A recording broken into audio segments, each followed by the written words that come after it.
मत्ती की इंजील और उसका 8वां बाब जो 34 आयत पर मुश्तमिल है। जब वो उस पहाड़ से उतरा तो बहुत सी भीड़ उसके पीछे हो ली, और देखो एक कोढ़ी ने पास आकर उसे सिजदा किया और कहा, ऐ खुदावंद, अगर तू चाहे तो मुझे पाक साफ कर सकता है। उसने हाथ बढ़ाकर उसे छुआ और कहा, मैं चाहता हूं, तू पाक साफ हो जा। वो फौरन कोढ़ से पाक साफ हो गया। यीशु ने उससे कहा, खबरदार, किसी से ना कहना, बल्कि जाकर अपनी तेई काहिन को दिखा और जो नजर मूसा ने मुकर्रर की है उसे गुजरान, ताकि उनके लिए गवाही हो। और जब वो कफरनहूम में दाखिल हुआ तो एक सूबेदार उसके पास आया और उसकी मिन्नत करके कहा, ऐ खुदावंद, मेरा खादिम फालिज का मारा घर में पड़ा है और निहायत तकलीफ में है। उसने उससे कहा, मैं आकर उसको शिफा दूंगा।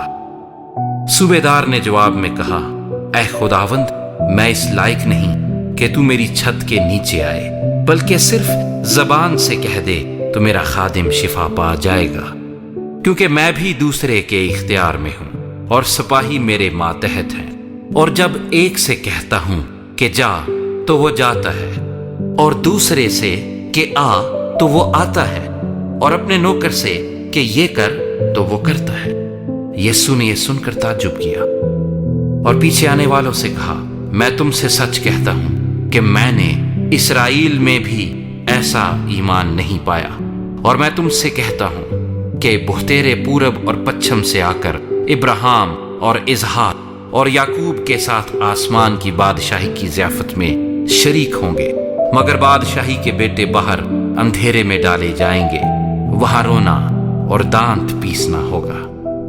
और यीशु ने सूबेदार से कहा, जा, जैसा तूने एतकाद किया तेरे लिए वैसा ही हो। और उसी घड़ी खादिम ने शिफा पाई।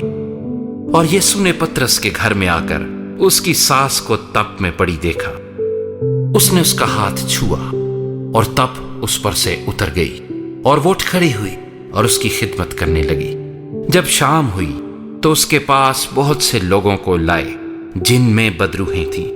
उसने रूहों को जबान ही से कहकर निकाल दिया और सब बीमारों को अच्छा कर दिया, ताकि जो यसाया नबी की मार्फत कहा गया था वो पूरा हो कि उसने आप हमारी कमजोरियां ले ली और बीमारियां उठा ली।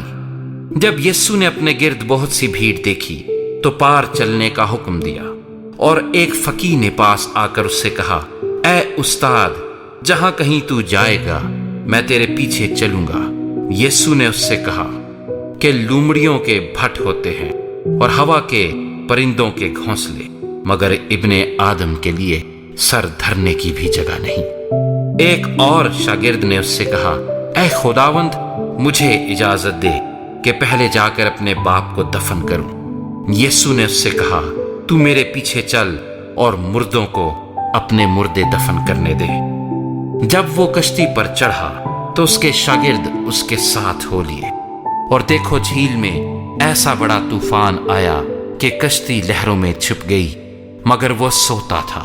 उन्होंने पास आकर उसे जगाया और कहा, ऐ खुदावंद, हमें बचा, हम हलाक हुए जाते हैं। उसने उनसे कहा, ऐ कम एतकादो, डरते क्यों हो? तब उसने उठकर हवा और पानी को डांटा और बड़ा अमन हो गया। और लोग ताज्जुब करके कहने लगे, ये किस तरह का आदमी है कि हवा और पानी भी इसका हुक्म मानते हैं। जब वो उस पार गदरीनियों के मुल्क में पहुंचा तो दो आदमी जिनमें बदरूहें थीं कब्रों से निकलकर उससे मिले। वो ऐसे तुंद मिजाज थे कि कोई उस रास्ते से गुजर नहीं सकता था। और देखो, उन्होंने चिल्लाकर कहा, ऐ खुदा के बेटे, हमें तुझसे क्या काम? क्या तू इसलिए यहां आया है कि वक्त से पहले हमें अजाब में डाले? उनसे कुछ दूर बहुत से सूरों का होल चर रहा था। बस बदरूहों ने उसकी मिन्नत करके कहा कि अगर तू हमको निकालता है तो हमें सूरों के होल में भेज दे। उसने उनसे कहा, जाओ। वो निकलकर सूरों के अंदर चली गईं, और देखो सारा होल कड़ाड़े पर से झपटकर झील में जा पड़ा और पानी में डूब मरा। और चराने वाले भागे और शहर में जाकर सब माजरा और उनका अहवाल जिनमें बदरूहें थीं बयान किया। और देखो, सारा शहर यीशु से मिलने को निकला और उसे देखकर मिन्नत की कि हमारी सरहदों से बाहर चला जा।